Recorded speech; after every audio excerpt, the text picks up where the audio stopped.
ప్రభువును రక్షకుడైన యేసయ్య నామంలో మీ అందరికీ వందనాలు తెలియజేసుకుంటున్నాను. ఎలా ఉన్నారు? జాగ్రత్తలు తీసుకుంటున్నారా? ఆత్మీయంగా ఎలా ఉన్నారు? చిన్న ప్రార్థనతో ఈ ఆదివారపు ఆరాధనను ప్రారంభించుకుందాం. తలలు వంచినట్లయితే ప్రార్థన చేసుకుందాం. మహాపరిశుద్ధుడు అయిన దేవా, దయగలిగిన దేవా, కనికరమ కలిగిన దేవా, కృప కలిగిన నా యేసయ్య, మీకు స్తోత్రాలు తెలియజేసుకుంటున్నాను. ప్రభా మరి మీ మాటలు ధ్యానిస్తూ ఉండగా అర్థమయ్యే కృప మాకు అనుగ్రహించమని యేసయ్య శక్తి కలిగిన నామంలో మిక్కిలి వినయముగా ప్రార్థిస్తున్నాను తండ్రి. ఆమేన్. ఆమేన్. ఈ వారం వాక్య భాగంగా ఎంచబడినటువంటి మాట మత్తయి సువార్త 16వ అధ్యాయం 24వ వచనం. మత్తయి సువార్త 16వ అధ్యాయం 24వ వచనం నేను చదువుతున్నాను, గమనించండి. బైబిల్స్ తెరిచి ఉంచండి. నేను సరిగా చదువుతున్నానో లేదో పరిశీలించండి. పిల్లలు, మీరు అటు ఇటు తిరగకుండా జాగ్రత్తగా ప్రార్థనాపూర్వకంగా దేవుని యొక్క వాక్యం వినటానికి నేర్చుకుందాం. అప్పుడు యేసయ్య తన శిష్యులను చూసి, ఎవడైనను నన్ను వెంబడింపగోరిన ఎడల తను తాను ఉపేక్షించుకొని తన సిలువనెత్తుకొని నన్ను వెంబడింపవలెను. మళ్ళొకసారి చదువుతున్నాను. అప్పుడు యేసు తన శిష్యులను చూచి, ఎవడైనను నన్ను వెంబడింపగోరిన ఎడల తన్ను తాను ఉపేక్షించుకొని తన సిలువనెత్తుకొని నన్ను వెంబడింపవలెను. అంటే ఇది యేసయ్యని వెంబడిస్తున్నటువంటి శిష్యులని చూసి యేసయ్య చెప్పినటువంటి మాట ఈ మాట. యేసయ్య ఈ మాటని ఇలా చెప్తున్నాడు, తన శిష్యులను చూసి చెప్పినటువంటి మాట ఇది. మీరు ఎవరైనా నన్ను వెంబడించాలి అని ఆశపడుతున్నట్లయితే ఇన్స్ట్రక్షన్స్ ఇస్తున్నాడు కొన్ని విషయాలు. యేసయ్య శిష్యుడిగా ఉండటం అంటే ఏంటి అనేటటువంటి నిర్వచనం కదా ఈ నిర్వచనం. అంటే యేసయ్య శిష్యుడికి యేసయ్యని వెంబడించాలి అనే మనసు ఉండాలి. తర్వాత తనను తాను ఉపేక్షించుకున్న తీర్మానం ఉండాలి. యేసయ్యని వెంబడించాలి అన్న పట్టుదల అతడిలో ఉండాలి అని మనం గమనిస్తూ ఉన్నాం. ఇంకొక మాట చదివి నేను కొంచెం ముందుకు తీసుకువెళ్తాను మిమ్మల్ని. మొదటి పేతురు పత్రిక 2వ అధ్యాయం 21వ వచనం చదువుతున్నాను, చూడండి.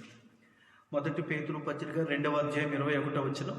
క్రీస్తు కూడా మీ కొరకు బాధపడి మీరు తన అడుగు జాడల యందు నడుచుకున్నట్లు, మీరు యేసయ్య అడుగు జాడల యందు నడుచుకున్నట్లు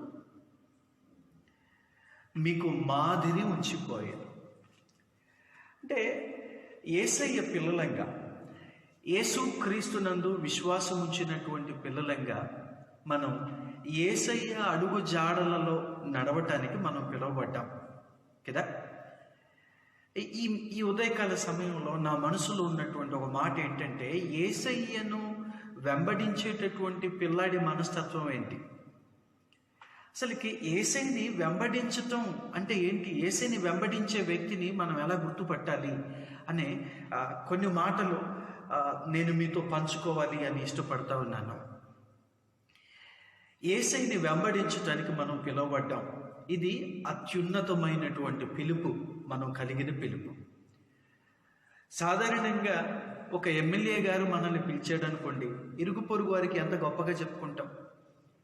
ఒక మంత్రి గారు పిలిస్తే ఇంకెంత గొప్పగా చెప్పుకుంటాం. ఒక ప్రధానమంత్రి పిలిచాడు అనుకోండి, ఇంకా అత్యద్భుతంగా చెప్పేసుకుంటాం కదా. వీళ్ళందరికంటే గొప్పవాడు దేవదేవుడు యేసుప్రభువారు. ఆయన పిలుపు ఇంకెంత గొప్పదో కదా. అంటే ఇది చాలా గొప్పదైనటువంటి పిలుపు. దీన్ని చాలా గొప్పగా కాపాడుకోవాల్సి ఉంది, చాలా గొప్పగా కూడా పొరుగువాడికి చెప్పుకోవాల్సి ఉంది కదా. యేసయ్యను వెంబడించేటటువంటి ఆ శిష్యుడి యొక్క మనస్తత్వం ఎట్లా ఉండాలి, ఎట్లా ఉంటుంది అసలుకి? యేసయ్యని వెంబడించేటటువంటి వ్యక్తిని మనం ఎలా గుర్తుపట్టాలి అని దేవుని వాక్యం సెలవిస్తుందో కొన్ని వచనాలు నేను మీతో పంచుకోవాలి అని ఇష్టపడుతున్నాను. మొట్టమొదటిగా యేసయ్యని వెంబడించటం అంటే ఏంటి? యేసయ్య నడిచినట్లుగా ఆయన అడుగుజాడల్లో నడవటం అంటే ఏంటి? Very simple. నన్ను పోలి నడుచుకోండి అంటే అర్థం ఏంటంటే, నేను ఎలా జీవించానో అలాగ మీరు జీవించండి అని. అంటే యేసయ్యలాగా జీవించటానికి మనం పిలువబడ్డాం. కదా. దైవజనుడైనటువంటి పౌలు కొలస్సీలో ఉన్నటువంటి సంఘానికి పరిశుద్ధ ఆత్ముడి చేత ప్రేరేపించబడి ఇలా వ్రాశాడు. యేసయ్యని వెంబడించేటటువంటి శిష్యులంగా మేమేం చేస్తున్నాం అనేటటువంటి తన సాక్ష్యాన్ని ఆ సంఘానికి పంచుకున్నాడు. ఇలాగా చూడండి, నేను చదువుతున్నాను ఆ మాట.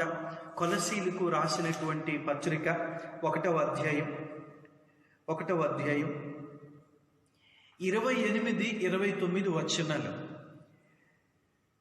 ప్రతి మనుషుని క్రీస్తునందు సంపూర్ణునిగా చేసి ఆయన ఎదుట నిలబెట్టవలెనని సమస్త విధములైన జ్ఞానముతో మేము ప్రతి మనుషునికి బుద్ధి చెప్పుచు ప్రతి మనుషునికి బోధించుచు ఆయనను ప్రకటించుచున్నాము. అందు నిమిత్తం నాలో బలముగా కార్యసిద్ధి కలుగజేయు ఆయన క్రియాశక్తిని బట్టి నేను పోరాడుచు ప్రయాసపడుచున్నాను. ఇక్కడ అద్భుతమైనటువంటి నిర్వచనం. అంటే యేసయ్యని వెంబడించేటటువంటి వ్యక్తి మనస్తత్వం ఎట్లా ఉంటుందో జ్ఞాపకం చేసేటటువంటి ఒక చక్కని విషయం ఇది. ఇందులో మొట్టమొదటిగా మనం గమనించాల్సినటువంటి సంగతి ఏంటంటే, యేసయ్యని వెంబడిస్తున్నటువంటి వ్యక్తి ఎక్కువగా ఎవరి గురించి మాట్లాడతాడు అంటే యేసుక్రీస్తు గురించి మాట్లాడతాడు అనే విషయాన్ని మనం ఇక్కడ అర్థం చేసుకోవచ్చు కదా. ఆయనను ప్రకటించుచున్నాము అన్నాడు దైవజనుడైనటువంటి పౌలు కొలస్సీలో ఉన్నటువంటి సంఘంతో. అంటే హార్ట్ ఆఫ్ డిసైపుల్షిప్ అంటే శిష్యత్వము యొక్క మనస్తత్వం ఎట్లా ఉంటుంది, ఒక శిష్యుడి యొక్క హృదయం ఎలా ఉంటుంది అంటే యేసయ్యని ప్రకటించేటటువంటి హృదయం అది, యేసయ్యని ఘనపరిచేటటువంటి హృదయం అది, యేసయ్యని పొగడేటటువంటి హృదయం అది, యేసయ్యని మహిమపరిచేటటువంటి హృదయం అది కదా. Always it proclaims Jesus Christ. మనలందరినీ మన పాప శాపాల నుండి విడిపించటానికి నరరూపధారిగా సృష్టికర్త ఆ లోకాన్ని విడిచిపెట్టి ఈ లోకానికి వచ్చాడు కదా. ఆ మహిమా స్వరూపి అయిన ప్రభు అయిన యేసుక్రీస్తుని ఘనపరిచేదిగా ప్రకటించేదిగా ఉంటుంది ఆ మనస్సు అనేటటువంటి విషయాన్ని మనం జ్ఞాపకం చేసుకోం. మేము ఆయనను ప్రకటిస్తున్నాం కదా. యేసయ్యని ప్రకటించేది, యేసయ్యని కనబరిచేదిగా, యేసయ్యని మహిమపరిచేదిగా ఆ వ్యక్తి యొక్క సాక్ష్యం, ఆ వ్యక్తి యొక్క మనస్తత్వం ఉంటుంది కదా.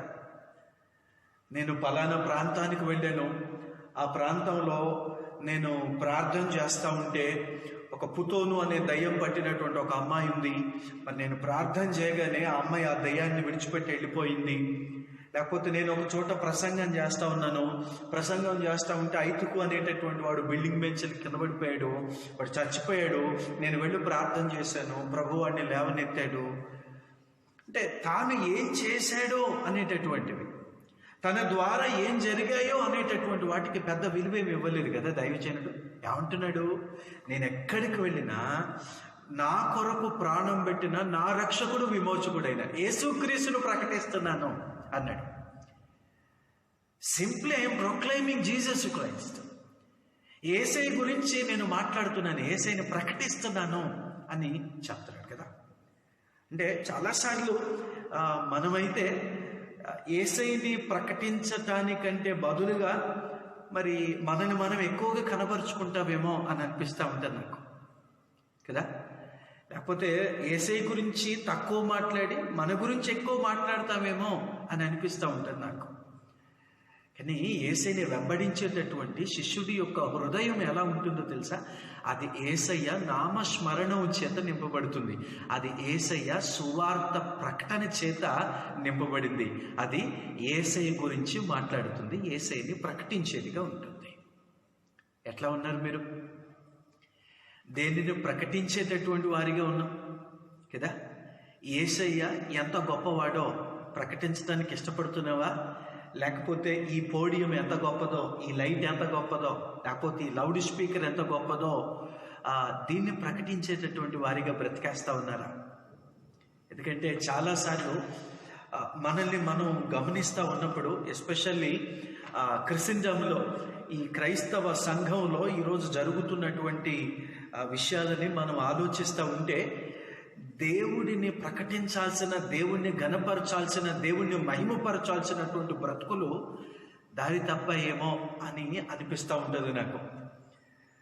కొన్ని చోట్ల అలా కనబడుతూ ఉంటుంది కదా. కానీ యేసయ్యని వెంబడించటం అంటే ఏంటో బైబిల్ ఎంత చక్కగా నిర్వచించిందో, బైబిల్ ఎంత చక్కగా మనకు నేర్పించిందో మనం నేర్చుకుందాం. దేవుని పిల్లలారా, నేను పదే పదే మీకు చెప్తా ఉంటాను, భూమి మీద ఒకే ఒక దైవ గ్రంథం, కల్మషం లేని, కల్తీ లేని, అబద్ధము చెప్పని గ్రంథం. ఆ గ్రంథం పరిశుద్ధ గ్రంథం బైబిల్. అందుకే నేను మీ ఆత్మీయ సహోదరుడిగా మిమ్మల్ని ఎప్పుడు ప్రోత్సహిస్తూ ఉంటాను, బైబిల్ అధికంగా చదవండి, అధికంగా చదవండి, అధికంగా చదవండి. ఎందుకంటే బైబిల్, ఇప్పుడు రమేష్ అన్న వాక్యం చెప్తున్నాడు అనుకోండి, రమేష్ అన్న వాక్యం చెప్తా ఉన్నప్పుడు మీకు ఏం అర్థమవుతుందంటే, రమేష్ అన్నకు దేవుడిచ్చినటువంటి వ్యూస్ ఏంటో అవి మీకు వినపడతా ఉంటాయి, కనబడతా ఉంటాయి. అంటే రమేష్ అన్న ప్రసంగం వింటే మీకు ఇండైరెక్ట్గా రమేష్ అన్న కనబడతా ఉంటాడు, ఏమంటారు? కానీ బైబిల్ని వినటం నేర్చుకో, బైబిల్ని చదవటం నేర్చుకో, బైబిల్ని ధ్యానించటం నేర్చుకో, యేసు క్రీస్తు నీకు కనబడతాడు. ఆయనను వెంబడించేటటువంటి వాడు ఎన్నడూ తడబడడు. ఈ సత్యాన్ని అర్థం చేసుకో. అందుకే పదే పదే మీ దైవజనుడిగా నేను మిమ్మల్ని ప్రోత్సహిస్తూ ఉంటాను, అధికంగా బైబిల్ చదవండి, అధికంగా బైబిల్ చదవండి. ఇది నా అడుగుని, మన అడుగుల్ని తడబడకుండా స్థిరపరుస్తూ ఉంటుంది కదా. Heart of a disciple is always proclaiming Jesus Christ to man. యేసయ్యని వెంబడించేటటువంటి హృదయం ఎప్పుడూ కూడా యేసయ్యని ఘనపరిచేదిగా, యేసయ్యని ప్రకటించేదిగా ఉంటుంది. అర్థమైందా? కనుక ఈ సంగతిని సరిగా అర్థం చేసుకోండి. చర్చ్ ఆఫ్ సాల్వేషన్ ఆత్మీయులందరికీ నేను మరొకసారి హెచ్చరిస్తున్నాను, యేసయ్య గురించి మాట్లాడు, యేసయ్యను మాత్రమే ఘనపరచు, యేసయ్య గురించి మాత్రమే ప్రకటించటం నేర్చుకో. యేసయ్యని వెంబడించటం అంటే ఇది, యేసయ్యని వెంబడించటం అంటే ఇది కదా. ఒక సంఘానికి దైవజనుడైన పౌలు ద్వారా పరిశుద్ధాత్ముడు ఇలా ఉత్తరం రాశాడు. అది హెబ్రీలకు రాసినటువంటి పత్రిక 5వ అధ్యాయంలో ఉంది. నేను చదువుతున్నాను, పరీక్షించండి ఈ మాట. హెబ్రీలకు రాసిన పత్రిక 5వ అధ్యాయం ఇప్పుడు 11 నుంచి చదువుతున్నాను. ఇందును గురించి మేము చెప్పవలసినవి అనేక సంగతులు ఉన్నవి, కానీ మీరు వినుటకు మందులైనందున వాటిని విశదపరచుట కష్టము. కాలమును బట్టి చూచితే మీరు బోధకులుగా ఉండవలసిన వారై ఉండగా, దేవోక్తులలో మొదటి మూల పాఠములను ఒకడు మీకు మరలా బోధింపవలసి వచ్చెను. మీరు పాలు త్రాగవలసిన వారే గాని బలమైన ఆహారం తినగలవారు కాదు. మరియు పాలు త్రాగు ప్రతి వాడు శిశువే గనక నీతి వాక్య విషయంలో అనుభవం లేనివాడై ఉన్నాడు. వయస్సు వచ్చిన వారు అభ్యాసము చేత మేలు కీడులను వివేచించుటకు సాధకము చేయబడిన జ్ఞానేంద్రియములను కలిగి ఉన్నారు కనుక బలమైన ఆహారము వారికే తగిన. ఏం మాట్లాడుతున్నాడు దైవజనుడు? ప్రియమైన క్రైస్తవులారా, యేసు క్రీస్తుని నమ్మిన వ్యక్తి నేను, యేసు క్రీస్తుని వెంబడిస్తున్నటువంటి వ్యక్తి నేను అని చెప్పుకునేటటువంటి మనం అందరము చాలా తీవ్రంగా ఆలోచించుకోవాల్సినటువంటి సమస్య. ఎంతకాలమైంది నీ చేతుల్లోకి బైబిల్ వచ్చి? ఎంతకాలంగా నువ్వు ఒక సంఘ సహవాసానికి వెళుతున్నావు? ఎంతకాలంగా నువ్వు యేసుక్రీస్తుని ఎరిగినటువంటి వ్యక్తివి? ఎంతకాలంగా నువ్వు యేసుక్రీస్తుతో కలిసి నడుస్తూ ఉన్నావు? ఇక్కడ ఒక సంఘాన్ని దైవజనుడైనటువంటి పౌలు ఆ సంఘాన్ని ఉద్దేశించి మాట్లాడుతున్నాడు. ఏమని మాట్లాడుతున్నాడంటే, వయస్సును బట్టి చూస్తేనేమో మీరు పెద్దవాళ్ళుగా ఉండాల్సి ఉండే, బోధించేటటువంటి వాళ్ళుగా ఉండాల్సి ఉండే. నీకు తెలుసా, యేసుక్రీస్తు పునరుత్థానుడైన తర్వాత సంఘానికి, అంటే నాకు నీకు ఇచ్చిన అత్యంత అతి ప్రాముఖ్యమైనటువంటి ఒకే ఒక ఆజ్ఞ ఏంటో తెలుసా? సర్వలోకానికి వెళ్ళి సర్వ సృష్టికి సువార్తను ప్రకటించి ప్రజలను నా శిష్యులుగా చేయండి అన్నాడు.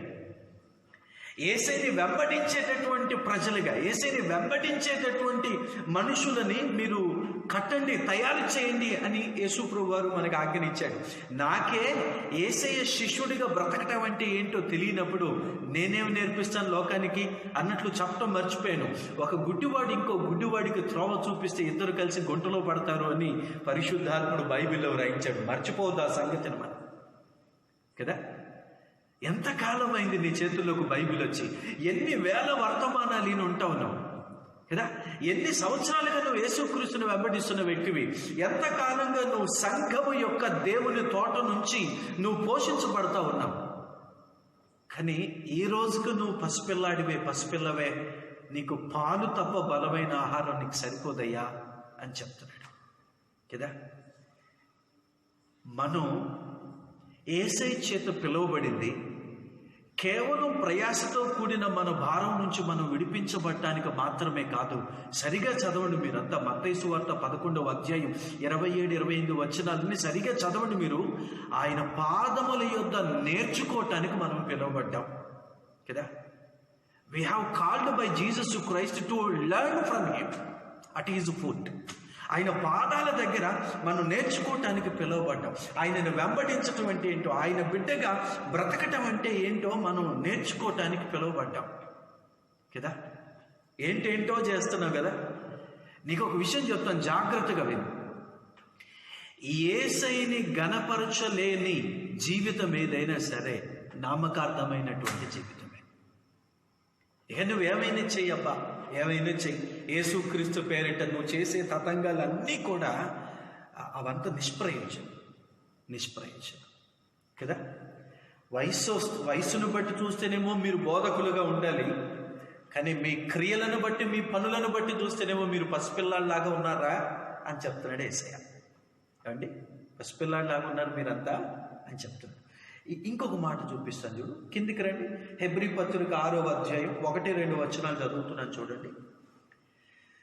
కాబట్టి నిర్జీవ క్రియలను విడిచి మారు మనసు పొందుట, దేవుని యందలి విశ్వాసము, బాప్టిజము గూర్చిన బోధ, హస్త నిక్షేపణము, మృతుల పునరుత్థానము, నిత్యమైన తీర్పు అను పునాది మరలా వేయక క్రీస్తుని గూర్చిన మూలోపదేశము మాని, చెప్పిందే చెప్పి విన్నదే విని చేసిందే చేసి దీన్ని మానేయండ్రా అంటున్నాడండి. క్రీస్తుని గూర్చిన మూలోపదేశం మాని సంపూర్ణుల మగుటకు సాగిపోదాము. కొంచెం ముందడుగు వేయి. పరిశుద్ధాత్ముడు ప్రేరేపిస్తున్నాడు మనల్ని, ప్రోత్సహిస్తున్నాడు మనల్ని. ఇంకెంతకాలం ఇలాగే ఉంటాం? యేసయ్య వైపుగా నోరెళ్ళబెట్టి చూసేవాడివిగా ఉంటాం. కేవలం ఇంకెంతకాలం ఆయన మాటలు వినేవారంగానే ఉంటాం. ఇంకెప్పుడు ఆ మాటల ప్రకారంగా పని చేయటానికి తొలడుగు వేద్దాం. ఇంకెప్పుడు ఆ మాటల ప్రకారంగా బ్రతకటానికి తొలడుగు వేద్దాం. ఇంకెప్పుడు మనల్ని రక్షించిన ఈ ప్రేమ సువార్తని మన ఇరుగు పొరుగు వారికి ప్రకటించటానికి తొలడుగు వేద్దాం. నీకు తెలుసా, యేసయ్యని వెంబడించేటటువంటి వాని హృదయం యేసు క్రీస్తుని ప్రకటిస్తూ ఉంటుంది. చెల్లి తమ్ముడు, మనం కొన్ని ప్రాముఖ్యమైనటువంటి విషయాల మీద అధికంగా ధ్యాస పెట్టాల్సిన సమయాల్లో బతికేస్తున్నాం కదా. ఫిలిప్పీలకు రాసిన పత్రిక 4వ అధ్యాయం 8 నుంచి అవుతున్నాను చూడండి. 8-9 వచనాలు నేను చదువుతున్నాను చూడండి. మెట్టుకు సహోదరులారా, ఏ యోగ్యతైనను మెప్పైనను ఉండిన ఎడల, ఏవి సత్యమైనవో. ఏవండి సత్యం? బైబిల్ సత్యం, దేవుని వాక్యం మాత్రమే సత్యం. దేవుడు చెప్పేదే సత్యం అండి. ఏవి సత్యమైనవో, ఏవి మాన్యమైనవో, ఏవి న్యాయమైనవో, ఏవి పవిత్రమైనవో, ఏవి రమ్యమైనవో, ఏవి ఖ్యాతి గలవో వాటి మీద ధ్యానం ఉంచుకొనుడి. ఏమండి, వాటి మీద ధ్యాస పెట్టండిరా మీరు అని పరిశుద్ధాత్ముడు మనల్ని ప్రేరేపిస్తూ ఉన్నాడు కదా. ఎట్లా ఉన్నాం? మనమంతా యేసయ్యని వెంబడించటానికి పిలువబడ్డటువంటి వాళ్ళం. యేసయ్య అడుగు జాడల్లో నడవటానికి పిలువబడినటువంటి వాళ్ళం. యేసయ్య శిష్యులంగా బ్రతకటానికి పిలువబడ్డటువంటి వాళ్ళం. యేసయ్య శిష్యులుగా ప్రజల్ని తయారు చేయటానికి పిలువబడినటువంటి వాళ్ళం. మరి ఎలా ఉన్నాం మనమంతా? ఎలా మన సాక్ష్యాలను మనం కాపాడుకోగలుగుతున్నాం? ఎలా అసలు మన జీవితాన్ని ఎలా కట్టుకోగలుగుతున్నాం? నేను నిన్ను అడుగుతున్నాను, చెప్పు. క్రైస్తవుడిగా బ్రతకటం అంటే ఏంటో ఖచ్చితంగా నిర్వచనం చెప్పలేస్తావా? నీకు తెలుసు అసలుకి క్రైస్తవుడిగా బ్రతకటం అంటే ఏంటి? అసలు పేరు మార్చుకోవటమా? అలంకారం మార్చుకోవటమా? పూజ చేసేటటువంటి స్థలాన్ని మార్చుకోవటమా? ఏంటి అసలు క్రైస్తవుడిగా బ్రతకటం అంటే? ప్రాముఖ్యమైనటువంటి మాటలు నేను మీకు జ్ఞాపకం చేయడానికి ఇష్టపడుతున్నాను. దైవజనుడైనటువంటి పౌలు అన్నాడు, నేను క్రీస్తును పోలి నడుచుకుంటున్నాను, మీరు నన్ను పోలి నడుచుకోండి. క్రీస్తును పోలి నడుచుకునేటటువంటి మనస్తత్వం ఎట్లా ఉంటుందో మరి ఆయన కొలస్సీ సంఘానికి మరి రాస్తున్నాడు. నేను ఎలా జీవిస్తున్నానంటే అని తన లైఫ్ స్టైల్ని ప్రకటిస్తున్నాడు కదా. కొలస్సీ 1:28 చదువుతున్నాను నేను కదా. ఆయనను ప్రకటించుచున్నాము అని మాట్లాడుతున్నాడు. మన జీవితం, మనం ఏమి సాధించాం దాని గురించి మాట్లాడకూడదు, మనం ఏంటో దాని గురించి మాట్లాడకూడదు. మన జీవితం యేసయ్యను ప్రకటించేదిగా, యేసయ్యని గణపరిచేదిగా, యేసయ్యని గూర్చి మరి చూపబడేదిగా మన జీవితాలు కట్టుకోవాల్సి ఉంటుంది. యేసయ్య ఒకసారి ఇలా అన్నాడు, మనుష్య కుమారుణ్ణి పైకెత్తుతారు శిలువ మీద, అప్పుడు ఆయన ప్రజలందరినీ ఆయన యొద్దకు ఆకర్షించుకుంటాడు అని. ఏమర్థం చేసుకున్నాం? ఏ జీవితం అయితే యేసయ్యని గణపరిచేదిగా ఉంటుందో, ఏ జీవితం అయితే యేసయ్యని హెచ్చించేదిగా ఉంటుందో, ఆ జీవితం నలుగురిని యేసయ్య దగ్గరికి ఆకర్షించేదిగా ఉంటుంది కదా.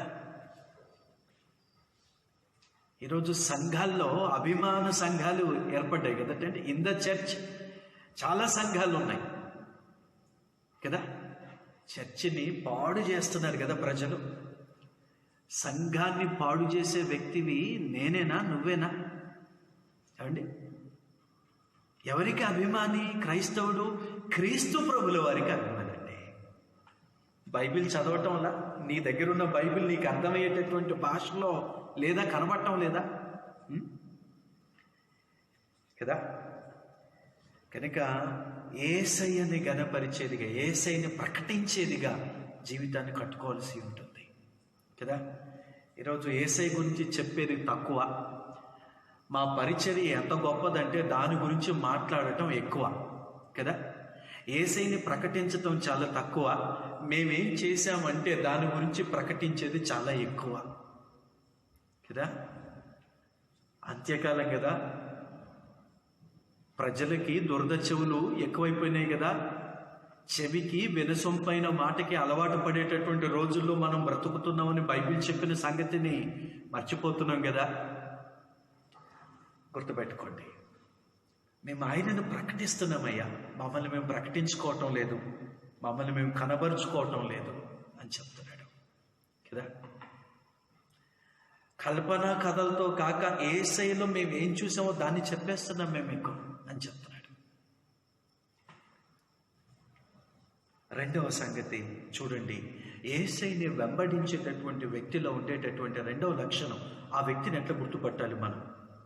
రెండో లక్షణం కొలస్సీ 1:25 చదువుతున్నాం. ప్రతి మనుష్యుని క్రీస్తునందు సంపూర్ణంగా చేసి ఆయన ఎదుట నిలబెట్టవాలని సమస్త విధములైన జ్ఞానంతో మేము ప్రతి మనుషునికి బుద్ధి చెప్పుతూ ప్రతి మనుషునికి బోధించు.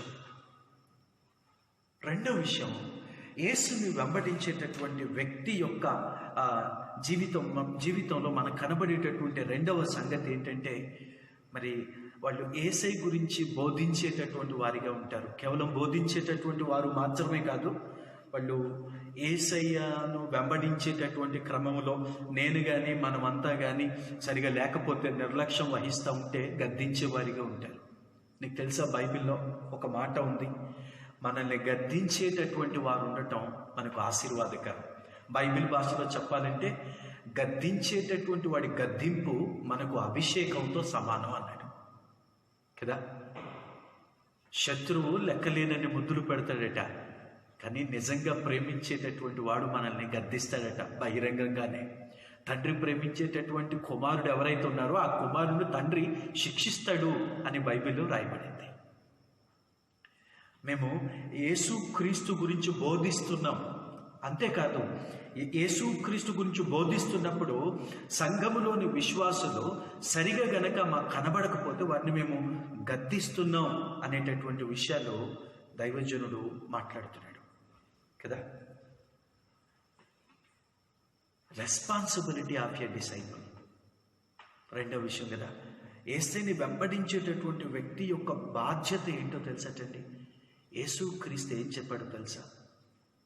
ఎలా బ్రతకమన్నాడో తెలుసా? నేను ఒక మాట చెప్తాను చూడు.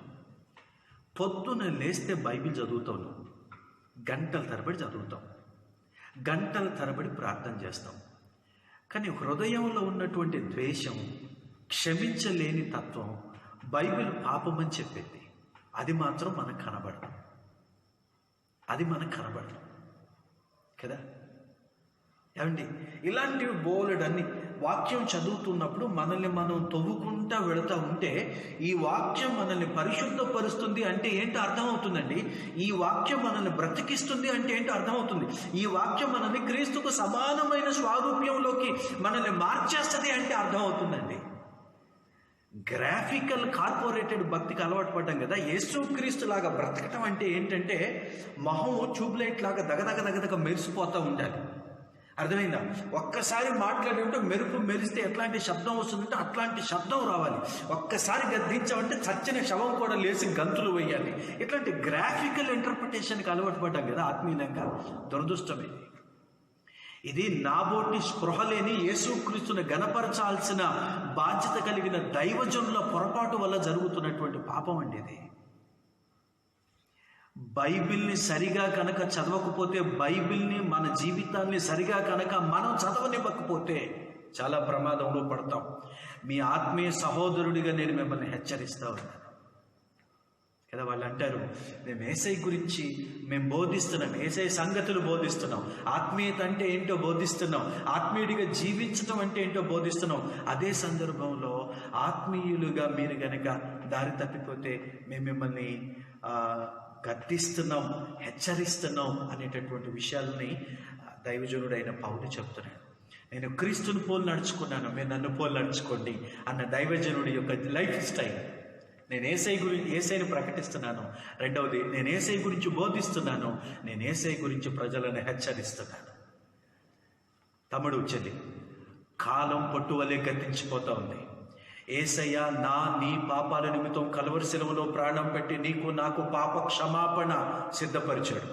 దేవుడిచ్చినటువంటి ఈ రక్షణ అవకాశాన్ని చేజారిపోనివ్వదు. ఇదే అనుకూల సమయం. హృదయం తెరిచి యేసయ్యని సొంత రక్షకుడిగా అంగీకరించి నీ పాపాలు ఒప్పుకొని వాటిని విడిచిపెట్టినట్లయితే నువ్వు రక్షించబడతావు. నేను నిన్ను హెచ్చరిస్తున్నాను. ఏ సమయంలో ఏం జరుగుతుందో ఎవ్వరికీ తెలియనటువంటి ప్రమాదకరమైన రోజులు మొదలయ్యాయి, రాబోతా ఉన్నాయి. ఇంకా కఠినంగా బహు జాగ్రత్తగా మనం బ్రతకాలి. మేము బోధిస్తున్నాం అంటున్నాడు దైవజనుడు. యేసయ్య యొక్క బోధలు బోధిస్తున్నాం. యేసయ్యకు మహిమకరంగా బ్రతకటం ఎలాగో మేము మిమ్మల్ని మీకు బోధిస్తున్నాం. యేసయ్యకు మహిమ తెచ్చేలాగా మీ జీవితాలు ఉండాలి అని నేను మిమ్మల్ని హెచ్చరిస్తున్నాను అని దైవజనుడైన పౌలు చెప్తున్నాడు కదా. నేను ఒక మాట అడుగుతాను, చెప్పు. ఎవరైనా మన జీవితాలు సరిగా లేవని మనల్ని హెచ్చరిస్తే మన స్పందన ఎట్లా ఉంటుంది కదా. మీ సంగతి నాకు తెలియదు, కానీ నా గురించి నేను చెప్తాను చూడు. మనం చాలాసార్లు ప్రజల్ని సంతోషపెట్టేటటువంటి వ్యక్తులంగా ఉండాలి అని అనుకుంటామేమో అని అనిపిస్తుంది. నన్ను అందరూ మంచివాడు అని అనాలి, నన్ను అందరూ మంచి ఆత్మీయుడు అని పిలవాలి, నన్ను అందరూ మంచి భక్తిపరుడు అని పిలవాలి, లేకపోతే నన్ను అందరూ రైట్ రైట్ రైట్ అని ఓటు వేయాలి. ఇట్లా అనుకుంటామేమో కదా మనం. అది యేసయ్యకే పాసిబుల్గా, యేసయ్యని వెంబడించే వాడికి ఎలా పాసిబుల్ అవుతుంది? యేసయ్య భాషలో చెప్పనా, యేసయ్యనే బయల్జెబూలు అన్నటువంటి వ్యక్తిని నిన్ను నన్ను దేవుని బిడ్డ అని ఎట్లా అంటది? యేసయ్యని నిందించి హింసించి వెలివేసినటువంటి క్రమం నన్ను నిన్ను నిందించకుండా, అవమానించకుండా, గేలి చేయకుండా ఎలా విడిచిపెడుతుంది? శిష్యుడు బోధకుడు కంటే, శిష్యుడు గురువు గారి కంటే ఎట్టి పరిస్థితుల్లో గొప్పవాడు కాదు కదా. ఏమంటారు? యేసయ్య చెప్పినటువంటి మాటల్ని మర్చిపోవద్దు కదా. ఎవరైనా మనల్ని ఆత్మీయతలో నడిపించే క్రమంలో గద్దిస్తే భక్తి ఎంత ఉలికి పడతా ఉంటుందో కదా. అందుకే నేను చాలాసార్లు చెప్తూ ఉంటాను మీ అందరికీ, క్రైస్తవుడు బిస్లరీ సోడా లాంటాడు. నా గురించి నీ గురించి చెప్తున్నానే మాట, నా మాట వింటే నువ్వు బ్రతుకుతావు, గుర్తుపెట్టుకో. బిస్లరీ సోడా లాంటాడు. అని కదిలించకుండా అట్లా బాటిల్లో పెడితే ఎంత ప్రశాంతంగా కనబడుతుందో, ఎంత ట్రాన్స్పరెన్సీగా కనబడుతుందో, కానీ దాన్ని ఒక్కసారి ఊపి చూపు బొసా బొసా బొసా అని అట్లా అసలు రంగు బయటకు వచ్చేస్తుంది. ఇంకెంత కాలానికి మారుతాం మనం? యేసయ్య రెండవ రాకడ అతి సమీపంగా ఉంది అని బైబిల్ ద్వారా, చుట్టూ జరుగుతున్న పరిస్థితుల ద్వారా మనం అర్థం చేసుకుంటూ ఉంటే, మనం వింటూ ఉంటే ఇంకెంతకాలానికి మనం బ్రతుకులు మార్చుకుంటాం? మీరు చెప్పండి. Pity it is.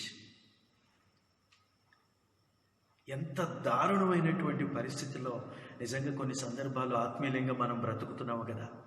కానీ దైవజనుడైన పౌలు అంటున్నాడు, మేము ప్రజలు దేవుడికి మహిమకరంగా బ్రతికేలాగా వాళ్ళని మేము హెచ్చరిస్తున్నాం.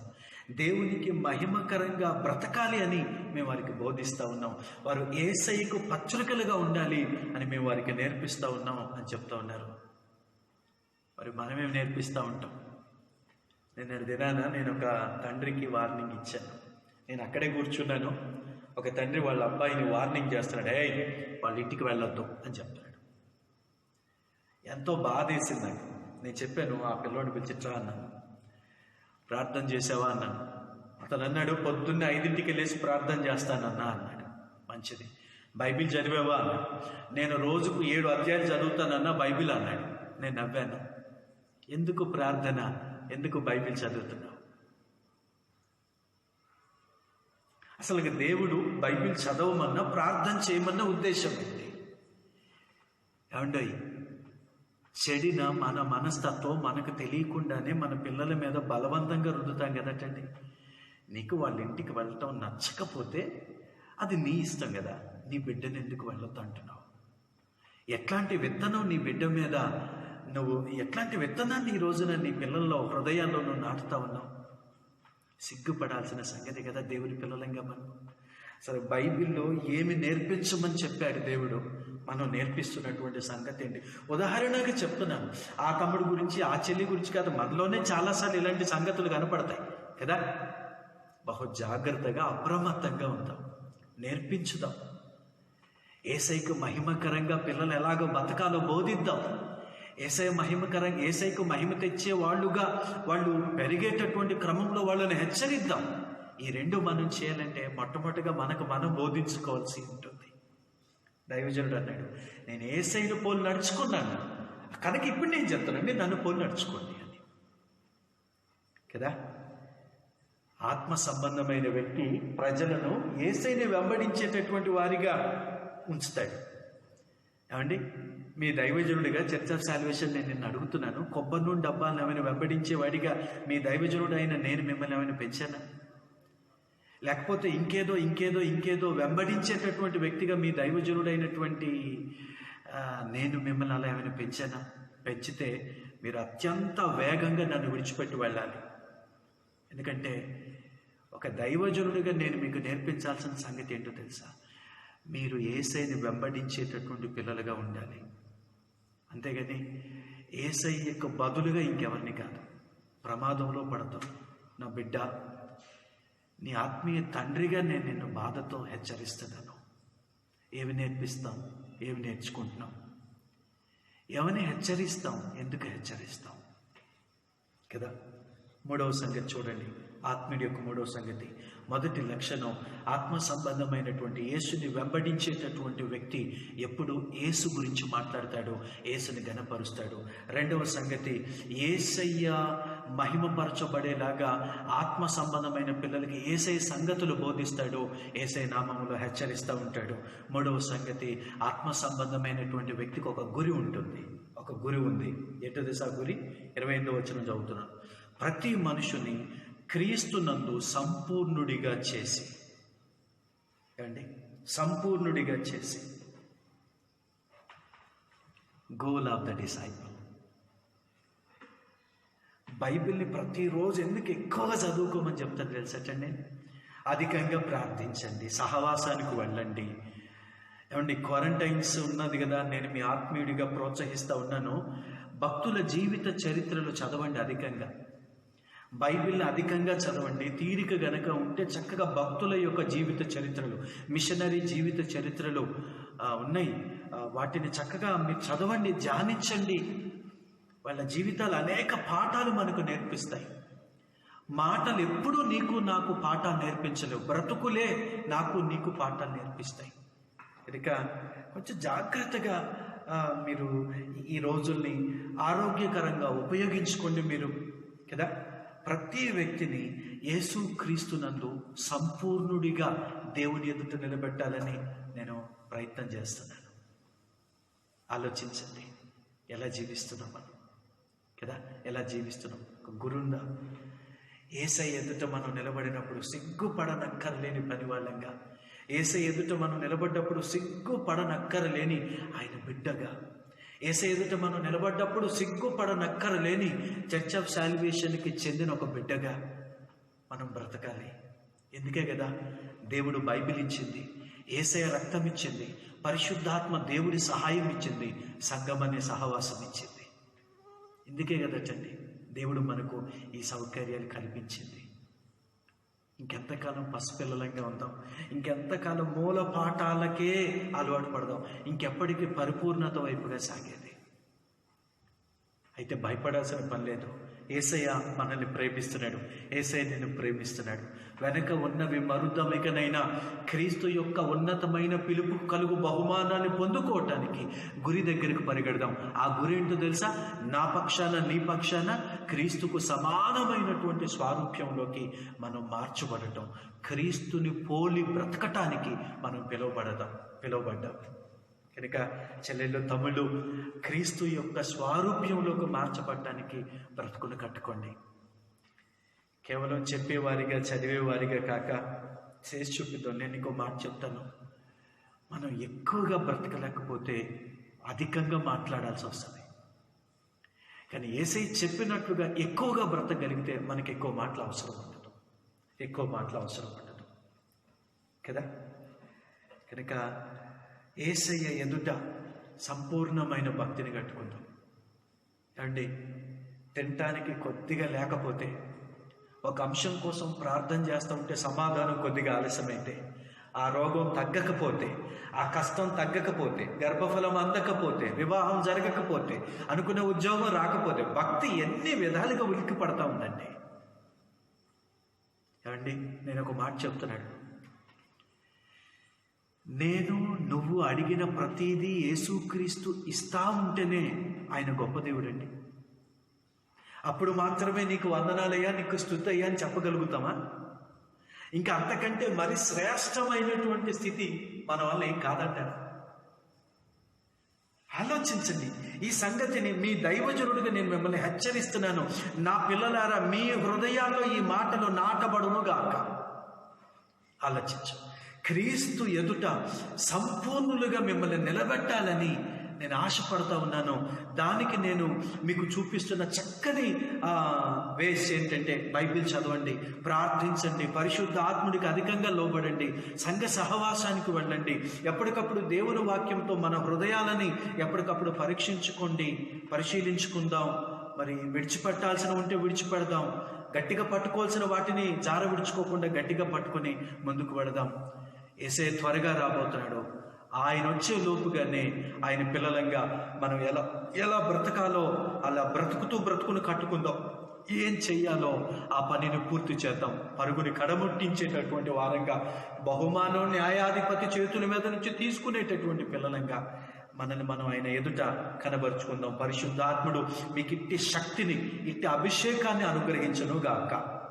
మేము ఏ స్థితిలో ఉన్నా సరే మిమ్మల్ని అందరినీ క్రీస్తు కొరకు నిలబడేటటువంటి ఆయుధాలుగా, క్రీస్తు పక్షాన పోరాడేటటువంటి యోధులుగా మిమ్మల్ని చూడాలి అనే ఆశతో, మరి మిమ్మల్ని క్రీస్తులో పరిపూర్ణులుగా నిలబెట్టాలనే ఆశతో మేము పనిచేస్తున్నాం అని అన్నాడు దైవజనుడైనటువంటి పౌలు. తెస్సలోనికలో ఉన్నటువంటి సంఘానికి రాస్తూ ఒక మాట అన్నాడు. మీకు తెలుసా, సంఘ పిల్లలారా, సంఘానికి చెందినటువంటి నువ్వు ఆ దైవజనుడి యొక్క మహిమ, ఆ దైవజనుడి యొక్క ఆనందం అనే సంగతి. దైవజనుడైన పౌలు తెస్సలోనిక సంఘంతో అంటాడు. చదువుతున్నాను, గమనించండి. తెస్సలోనికకు రాసినటువంటి పత్రిక, మొదటి పత్రిక 2వ అధ్యాయం చూడండి, 20వ వచనం. నిశ్చయముగా మీరే మా మహిమయు ఆనందమునయ్యున్నారు. 19వ వచనం చదువుతున్నాను చూడండి. ఏలైనగా మా నిరీక్షణ అయినను, ఆనందమైనను, అక్షయ కిరీటమైనను ఏది ఒక దైవజనుడిగా, చర్చ్ ఆఫ్ సాల్వేషన్కి చెందిన విశ్వాస కుటుంబములారా, మీ అందరితో దైవజనుడిగా నేను చెప్పేటటువంటి మాట ఒకసారి గమనించండి. నా నిరీక్షణ ఏంటి, నా ఆనందం ఏంటి, నా అతిశయ కిరీటం ఏంటో తెలుసా? మన ప్రభువైన యేసు యొక్క రాకడ సమయంలో ఆయన ఎదుట నిలబడే మీరే కదా. మీరే నా ఆనందము, మీరే నా మహిమ. ఎక్కడున్నా సరే యేసయ్య వాక్యముతో ఎప్పటికప్పుడు దేవుడు నాకు అనుగ్రహించిన పిల్లలైన మీరు సరిచేసుకుంటూ వాక్యానుసారంగా ఉన్నారు అని వినటం కంటే నాకు ఇంకా ఏం సంతోషం లేదు. ఏమండి, అలా బ్రతకకుండా బైబిల్ చదువుకుంటున్నాను, ప్రార్థన చేసుకుంటున్నాను అంటే అవి నన్ను అంత పరిపూర్ణంగా సంతోషాన్ని ఇవ్వలేవు. మీరు నా మహిమ దేవుని ఎదుట, మీరే నా ఆనందం దేవుని ఎదుట, మీరే నా అతిశయ కిరీటం దేవుని ఎదుట. అందుకే నేను మిమ్మల్ని బ్రతిమలాడుకుంటున్నాను, యేసయ్యను వెంబడించు. యేసయ్యను వెంబడించేటటువంటి దారిలోకి ఎలాంటి పరిస్థితులు వచ్చినా వాటన్నిటినీ పక్కకు నెట్టి కర్త అయిన యేసయ్య వైపుగా చూస్తూ ముందుకు వెళ్ళు. క్రీస్తు ఎదుట ఏ స్థితిలో ఉన్నా మరి ఆయన ఎదుట నిలబడటం నువ్వు నేర్చుకో. ఫిలిప్పీలకు రాసిన పత్రిక 4వ అధ్యాయం చదువుతాను చూడు. 4వ అధ్యాయం 10వ వచనం. నన్ను గూర్చి మీరు ఇన్నాళ్లకు మరల యోచన చేసి సాగితరని ప్రభు నందు మిక్కిలి సంతోషించుతని. ఆ విషయంలో మీరు యోచన చేసి ఉంటారు కానీ తగిన సమయం దొరకకపోయిన. జాగ్రత్తగా విను 11వ వచనం. నాకు కొదవ కలిగినందున నేను ఇలాగూ చెప్పుటలేదు, నేనే స్థితిలో ఉన్నా ఆ స్థితిలో సంతృప్తి కలిగి నేర్చుకొని ఉన్నాను. ఆకలేసింది, తినటానికి అన్నం లేదు, కానీ సంతృప్తి నా యేసయ్య నేర్పించాడు. అపజయం వచ్చింది, అవమానం వచ్చింది, గాయమైంది, రోగం వచ్చింది, ప్రార్థన చేసే అంశానికి ఇంకా సమాధానం రాలేదు, అందరూ నన్ను పనికిరానటువంటి వాడిగా తీసి పారేస్తా ఉన్నారు. అయిన యేసయ్య అట్టి స్థితిలో నాకు సంతృప్తిగా బ్రతకడం ఏంటో నేర్పించాడు. వింటున్నారా సాక్ష్యం? నేను ఏ స్థితిలో ఉన్నా ఆ స్థితిలో సంతృప్తి కలిగి నేర్చుకొని ఉన్నాను. దీన స్థితిలో ఎరుగుదును, సంపన్న స్థితిలో ఎరుగుదును, ప్రతి విషయంలోనూ అన్ని కార్యముల్లోనూ కడుపు నిండుటకును, ఆకలిగొని ఉండుటకును, సమృద్ధి కలిగి ఉండుటకును, లేమి కలిగి ఉండుటకు నేర్చుకొని ఉన్నాను. ఏ స్థితిలో ఉన్నా యేసయ్య నీకు మహిమ అని నిండు మనసుతో చెప్పగలిగినటువంటి భక్తి నన్ను ఆయన ఎదుట సంపూర్ణులుగా మార్చేస్తుంది. నన్ను బలపరచువాలి అందు నేను సమస్తమును చేయదును. ఏ స్థితికైనా చాలిన వాడండి యేసయ్య. దేవునికి మహిమ కలుగును గాక. కనుక వెనక ఉన్నవి మరిచి నలుగురు నా గురించి నీ గురించి ఏమనుకుంటున్నారు అన్న దాన్ని పడి చెవిని పెట్టి, ఈరోజు నా జీవితంలో ఏమి లేవో, ఈరోజు నా కళ్ళల్లో నుంచి కన్నీళ్ళు ఎందుకు కారుతా ఉన్నాయో అనే సంగతులన్నీ పక్కకు పెట్టి, ఏది ఏమైనా ప్రభువా నీ బిడ్డగా నిలబడటానికి నాకు బలాన్ని ఇవ్వండి అని మనల్ని మనం తర్ఫీదు చేసుకోవటం ఈ అంత్యకాలపు కడబోర చేసేటటువంటి హెచ్చరిక. దీన్ని జాగ్రత్తగా నీ మనసులోకి నాటుకో. క్రీస్తు ఎదుట నేను మిమ్మల్ని సంపూర్ణులుగా నిలబెట్టాలని నేను ఆశపడుతున్నానయ్యా అంటున్నాడు. ఆ సంఘంతో దైవజనుడైనటువంటి పౌలు ఉత్తరం రాస్తూ పరిశుద్ధాత్మ దేవుని పక్షాన. 4వ సంగతి చూడండి. 4వ సంగతి యేసయ్యను వెంబడించేటటువంటి వ్యక్తి జీవితంలో మనకు కనబడేటటువంటి 4వ సంగతి. మొదటి సంగతి యేసయ్యను ప్రకటించేటటువంటి హృదయం. 2వ సంగతి యేసయ్య ఎదుట ప్రజలను ఆయనను మహింపరిచేలాగా నిలపటానికి యేసయ్య బోధలు బోధించే, యేసయ్య పక్షాన హెచ్చరించేటటువంటి బాధ్యత ఆ వ్యక్తిది. 3వది ఎలాగైనా సరే యేసయ్య ఎదుట సంపూర్ణులుగా నన్ను నేను కనపరుచుకోవాలి, నన్ను వెంబడిస్తున్న ప్రజలు నిలిచేలాగా జాగ్రత్త పడాలి అనే లక్ష్యం ఆ వ్యక్తిది. 4వ సంగతి శిష్యుడిగా ఉండటం అనేది, యేసయ్యని వెంబడించటం అనేది నువ్వు అనుకున్నంత నేను అనుకున్నంత తేలికైన సంగతి కాదు కదా. నేను ఒక మాట చెప్తాను, జాగ్రత్తగా. నేను పరిశుద్ధాత్ముని నమ్ముతాను, ఆయన ఇచ్చిన వరాల్ని నమ్ముతాను, స్వస్థతను నమ్ముతాను, అద్భుతాన్ని నమ్ముతాను, ఆశ్చర్య కార్యాన్ని నమ్ముతాను. కొబ్బరి నూనెకు ప్రార్థన చేసిన తర్వాత ఆ ప్రార్థనతో ఒక రోగికి ప్రార్థన చేస్తే ప్రభు స్వస్థపరుస్తాడని నమ్ముతాను. అయితే నేను ఎప్పుడు మీకు ఒక హెచ్చరిక చెప్తున్నాను, కొబ్బరి నూనెలో ఒక రోగిని స్వస్థపరిచే పవర్ లేదు. ఒక మనిషిలో ఒక రోగిని స్వస్థపరిచే పవర్ లేదు. ఒక మనిషికైనా ఒక కొబ్బరి నూనెకైనా ఎంత పవర్ ఎక్కడి నుంచి వస్తుందో తెలుసా? యేసుక్రీస్తు నుంచి వస్తుంది. ఆయన స్వస్థపరిచేవాడు. ఎందుకు నేను నీకు ఈ మాట చెప్తున్నానంటే, యేసయ్య బిడ్డగా బ్రతకడం అనేది అంత తేలికైన సంగతి కాదు. యేసయ్య అన్నాడు, లోకంలో నిశ్చయముగా మీకు శ్రమ, నిశ్చయముగా అన్నాడండి. ఏంటి కదా, నేను చేసుకున్నాను, ఏ బాధ నాకు రాదు, నేను ప్రార్థన చేసుకున్నాను, ఏ కష్టం నాకు రాదు, నేను ఏసే నమ్ముకున్న బిడ్డని కనుక నాకు ఎలాంటి బాధలు ఉండవు, ఒకవేళ బాధలు ఉన్నా ఏసే నామంలో ప్రార్థిస్తున్నాను ఆమె అనగానే తొలగిపోతాయి. దీనికి బాగా అలవాటు పడ్డాం కదా. కానీ ఆయనని వెంబడించటం అంటే ఏంటో తెలుసా? వెంబడించటం అంటే ఏంటో చెప్తున్నాడు చూడు. కొలసీలకు రాసిన పత్రిక 1వ అధ్యాయం చదువుతున్నాను చూడు, 28. ప్రతి మనుషుని క్రీస్తునందు సంపూర్ణుడిగా చేసి ఆయన ఎదుట నిలబెట్టవలనని సమస్త విధములైన జ్ఞానముతో మేము ప్రతి మనుషునికి బుద్ధి చెప్పుచు ప్రతి మనుషునికి బోధించుచు ఆయనను ప్రకటించుచున్నాము. అందు నిమిత్తము నాలో బలముగా కార్యసిద్ధి కలగజేయు ఆయన క్రియాశక్తిని బట్టి నేను పోరాడుచు ప్రయాసపడుచున్నాను. ప్రయాసతో కూడిందండి ఆత్మీయత. ఇదొక పోరాటం కదా, ఇదొక పోరాటం. ఈజీ లైఫ్కి అలవాటు పడ్డాం కదా, ఈజీ లైఫ్కి అలవాటు పడ్డాం.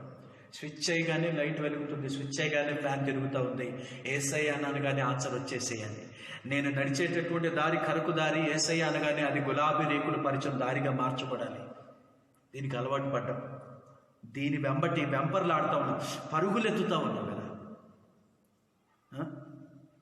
ఏమండి, కరోనాను తగ్గించని ప్రార్థన చేస్తున్నాం కదా, చేస్తున్నావా? అంటే నువ్వేమో దేవుని కంటే ఎక్కువగా ప్రజలను ప్రేమించే వ్యక్తివా? నీకంటే నా యేసయ్యకి ప్రేమ ఎక్కువ ప్రజలంటే. నేను కాదు, నువ్వు కాదు, యేసు ప్రజల కోసం ప్రాణం పెట్టింది. యేసు క్రీస్తు ప్రభుల వారి సెలవులో ప్రాణం పెట్టారు. ఆయనకి తెలీదా? ఏ దాని మీద ప్రాముఖ్యంగా జాస పెట్టలు, ఆత్మీయంగా వాటి మీద జాస పెట్టే కడవరి కాలం ఈ కాలం. లేకపోతే వెనకబడికిపోతావు, సింహం వెనక తరుముకుంటా వస్తుంది, ఎరైపోతావు. బహు జాగ్రత్త. ప్రార్థన చేద్దాం. ప్రభు స్వస్థతిస్తే ఆయనకు మహిమ, ఇవ్వకపోతే ఆయనకు మహిమ. ప్రార్థన చేద్దాం. మంచి ఉద్యోగం ఇస్తే ఆయనకు మహిమ, ఇవ్వకపోయినా ఆయనకు మహిమ. నా జీవితంలో ఆయన ఏం చేసినా ఆయనకు మహిమ, ఏం చేయకపోయినా ఆయనకు మహిమ. ఎందుకో తెలుసా? ఆయన నా జీవితంలో ఏం చేసినా ఏం చేయకపోయినా ఆయనే దేవుడు. ఆయన సర్వశక్తి కలిగిన దేవుడు. ఆయనకి యుగయుగాలు మహిమ కలుగును గాక కదా. ప్రయాస, పోరాటాలు ఉన్నాయి జీవితం. ప్రభు అన్నాడు, నా నిమిత్తం ప్రజలు మిమ్మల్ని హింసించి, నిందించి, అబద్ధముగా చెడ్డమాటలలో పలుకుతారు. మీకు ముందున్నటువంటి ఆత్మీయులు కూడా వాళ్ళు అదే చేశారు. మీరు అలాంటి పరిస్థితులు గుండా వెళుతున్నప్పుడు మీరు ఆనందించండి, పరలోకంలో మీ ప్రతిఫలం అధికమైంది అని చెప్పాడండి. మిమ్మల్ని హింసించే ప్రతి వ్యక్తి దేవునికి సేవ చేస్తున్నాను అనుకునే రోజులు రాబోతున్నాయి అన్నాడు. ఈ రోజులు అవే కదా. ఆలోచించండి. ఎట్లాంటి స్థితిలోనైనా హృదయాన్ని కలవరము నుంచి దూరపరిచే పవర్ దేవుని మాటకు మాత్రమే ఉంది. అందుకే బైబిల్ అధికంగా చదవండి అని చెప్తాను నేను కదా. Cost of disciple. యేసయ్యకు మహిమ తెచ్చే వ్యక్తిగా బ్రతకాలన్న ప్రయాస, యేసయ్యకు మహిమ తెచ్చేటటువంటి వ్యక్తిగా బ్రతకటానికి పోరాటం. నేను కట్టుకోవాలి, నన్ను వెంబడించేటటువంటి వారికి నేర్పించాలి. అంతేగాని తమ్ముడు, చెల్లి, మన ద్వారా మనల్ని బట్టి ఒక వ్యక్తి యేసయ్య గురించి చెడ్డగా మాట్లాడుకోవటానికి అవకాశం ఇవ్వద్దు. దయచేసి మీ మనసుల్లోకి పోనివ్వండి ఈ మాట కదా. చివరిగా 5వ సంగతి, నీకు తెలుసా? యేసయ్య లాగా బ్రతకటం అనేది అంత తేలికైన సంగతి కాదు, అట్లనే అసాధ్యమైన సంగతి కాదు. పవర్ కావాలి దీనికి. ఆ పవర్ పేరేంటో తెలుసా? పరిశుద్ధాత్మ దేవుడు. ఎందరైతే యేసుక్రీస్తుని సొంత రక్షకుడుగా అంగీకరించారో అప్పుడు ప్రతి వ్యక్తి పరిశుద్ధాత్మ దేవుని వరంగా పొందాము. అందుకే తిమోతికి ఉత్తరం రాస్తూ దైవజనుడు అన్నాడు, పిరికితనం కలిగిన ఆత్మ కాదు, క్రైస్తవుడిగా నువ్వు కలిగినటువంటిది అని చెప్తాడు కదా.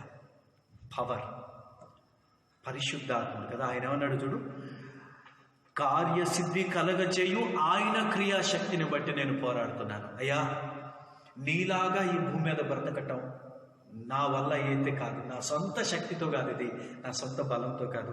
పరిశుద్ధాత్ముడా మీ వలనే అవుతుందయ్యా, పరిశుద్ధాత్ముడా మీ వలనే అవుతుంది ప్రభువా, కనుక నాకు సహాయం చేయండి కదా.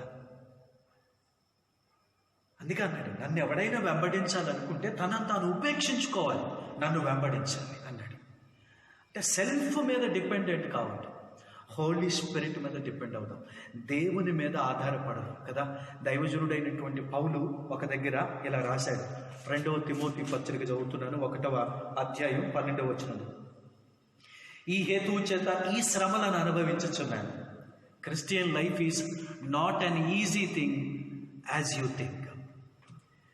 ఆ హేతువు చేత ఈ శ్రమలను అనుభవించుచున్నాను, కానీ నేను నమ్మిన వానిని ఎరుగుదును కనుక సిగ్గుపడను. నేను ఆయనకి అప్పగించిన దానిని రాబోచున్న ఆ దినము వరకు ఆయన కాపాడగలడని రూఢిగా నమ్ముచున్నాను. భయపడద్దు, చింతించొద్దు, ఆత్మపూర్ణులుగా బ్రతకండి. దేవుని వాక్యము చేత పోషించబడదాం, దేవుని వాక్యము చేత నడిపించబడదాం. యేసయ్యని వెంబడించటం అంటే ఏంటో బైబిల్ మనకి ఏమి నేర్పిస్తుందో దానిని మెత్తని హృదయముతో దాన్ని నేర్చుకుందాం, దాన్ని యాక్షన్లో చూపెడదాం, క్రియల్లో చూపెడదాం. దేవుడు మీకు ఇట్టి కృప అనుగ్రహించునుగాక. ప్రార్థన. యేసయ్య, నిన్ను వెంబడించుటలో మాకు వెలుగివ్వండి. నిన్ను వెంబడించడానికి అవసరమైన శక్తిని పరిశుద్ధాత్ముడా మాకు నేర్పించండి. నీకు మహిమకరంగా బ్రతకటానికి, నీకు మహిమకరంగా భవిష్యత్తు తరము తయారు చేయటానికి కావలసినటువంటి కృప మాకివ్వండి. యేసయ్య నామమున ప్రార్థిస్తున్నాను తండ్రి, ఆమేన్. ఇప్పుడు తండ్రి అయిన దేవుని ప్రేమ, ప్రభువైన యేసుక్రీస్తు కృప, పరిశుద్ధాత్మ దేవుని సన్నిధి సహవాసం తన నామమును ఆశ్రయించిన ప్రతి బిడ్డకి సదాకాలం తోడైండునుగాక. Amen, amen. Praise the lord.